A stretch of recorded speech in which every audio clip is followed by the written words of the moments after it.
गणेशोत्सव हा जो आहे तो राज्य शासनानं महाराष्ट्र शासनानं राज्य गणेशोत्सव महोत्सव म्हणून साजरा करण्याचा ठरलेला आहे.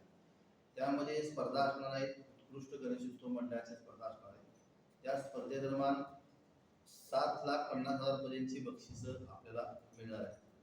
त्यामुळे ह्याच्या नियमाने सार्वजनिक पर्यावरणाला हानी न होता अशा पद्धतीनं गणेशोत्सव मंडळाने आपला महोत्सव साजरा केला पाहिजे.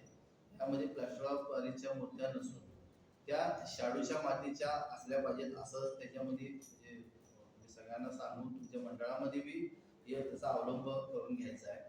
आणि विसर्जनाच्या वेळी जे काय आपले बापाच्या मूर्त्या असतील ते महानगरपालिकेनं किंवा नगरपालिकेनं ज्या ज्या कुंड वगैरे आपले केलेले आहेत किंवा काही ठिकाणी केलेले आहेत त्यामध्ये तुमच्या त्या मूर्त्या तुम्ही दान करून किंवा त्याचं विसर्जन करून तुम्ही शासनाला सहकार्य करायचं आहे. आणि हा जो उपक्रम आहे महाराष्ट्र शासनाचा हा आपल्या सगळ्यांच्यासाठी महत्त्वाचा आहे. पर्यावरणाचा ऱ्हास होऊ नये, पर्यावरण नीटनेटकं राहिलं पाहिजे याच्यासाठी.